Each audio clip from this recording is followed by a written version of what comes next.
Gary, thanks very much for joining us for another episode of Borough TV. That's a 6 from 6 start to the year. Essendon made us work very hard for that victory on the weekend. Yeah, they did, Cam, and look, it's probably more about the conditions that we were confronted with on Saturday, and I thought if you had to look at the game in its entirety, that we dominated lots and lots of minutes of the actual game. We had a lot of possession in general time. It was really a lack of conversion, and of course when you keep leaving the door open for the opposition, a good side like Essendon, who had kicked fairly accurately for most of the game, were able to just put a lot more pressure on us than probably was needed. But the guys were extremely resilient, and we dominated that last quarter with kicking something like 2 goals 11. So from scoreboard shots, we probably should have won by a lot more, considering we had 35 scoring shots to their 17. And we'll certainly take an away win. They're extremely valuable in the context of the season, and hopefully we can keep using this as a real launching pad for where we go later in the year.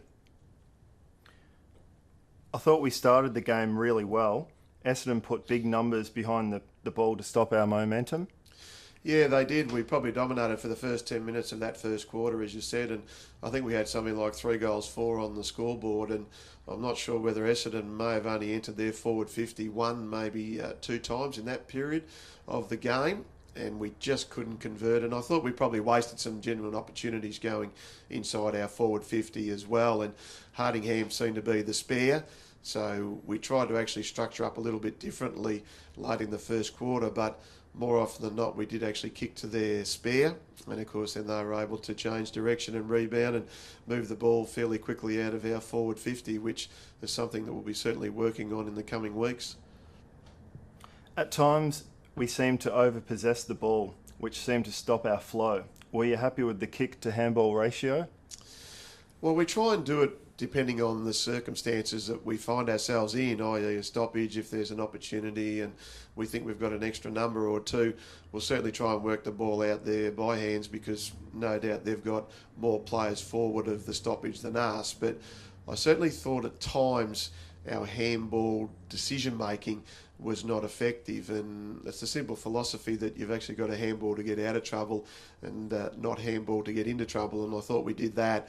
And then the way then Essendon played with those little 45 handballs and those little short kicks, they were just able to get around us far too easy at times, and subsequently got it into their forward 50 fairly quickly.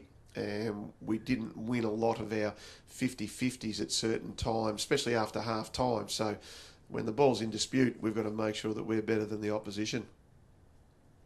With 35 scoring shots, it suggests we're doing a lot right, but we just couldn't quite put that dominance on the scoreboard.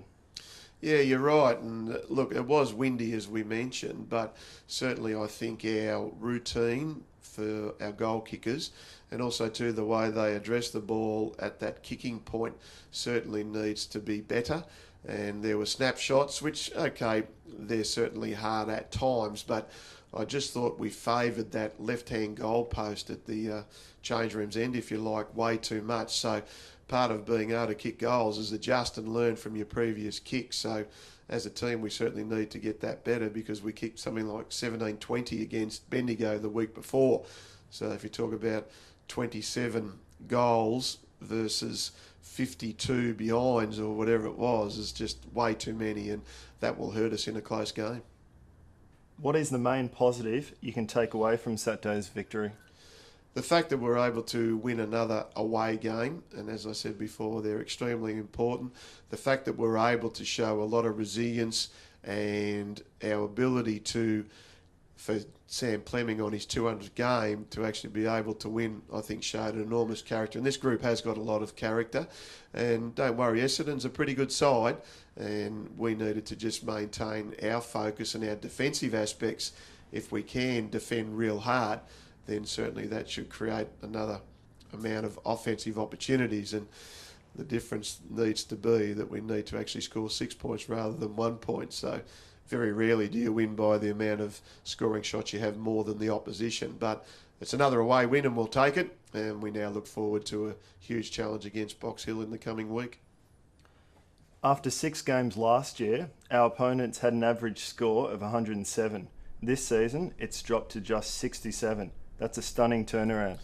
Yeah, it's enormous, Cam, and we certainly identified that area at the end of last year, and what we've done is spend an enormous amount of time on improving that, because we feel that the best defensive team will be successful, and that's been our aim. And we were number one in 2011, number one in 2012 in relation to defensive scores against. So we've just got to maintain that defensive pressure, because if we haven't got the ball, then we've got to force the opposition into making sure that they find it extremely difficult to score. So far our defensive mechanisms have been very, very good, and they're going to have to be at their best against Box Hill this Sunday. I thought there was a crucial moment in the game, I think the third quarter, with Tom Langford running back with the fly of the ball. Unbelievable courage, and then it went on and we got a goal out of it. Yeah, we did, and that was real inspirational. And at times in a game, you've really got to step up to the plate. And I thought Tommy did that wonderfully well. And his example, no doubt, led to a 50-50 contest, which he was very desperate to try and win. The subsequent ball came back in relation to us in a scoring area of the ground, and we were able to kick a goal. And that sort of thing and that act is really inspirational, and it's team lifting. And it was quite amazing that it just went into, I guess, the break at three-quarter time, and I could certainly sense at three-quarter time our guys were up for the fight, and hopefully something like that from Tom inspires the group, and hopefully there's more acts of courage like that throughout the course of the year. Shannon Lang has had a great start to the season. Can you tell us a little bit more about him? Yeah, Shannon had an interesting journey to find himself here to the mighty Borough. He actually came down for one training session last year in the pre-season, so I'm talking obviously 2012-13, and ended up doing his hamstring within about 10 minutes of actually joining in. And he had arrived from Sale. He had played with Gippsland Power, was actually identified as a pretty good player throughout Gippsland Power's time. So then he had a friend who was playing under Aussie Jones at Bendigo, so he thought he'd try his luck there, and ended up playing about the half the season. Did have a reasonable hamstring injury that curtailed his ability to play more games. And then at the end of season 2013, I got a phone call from Shannon to say that he was keen to have another crack at Port Melbourne.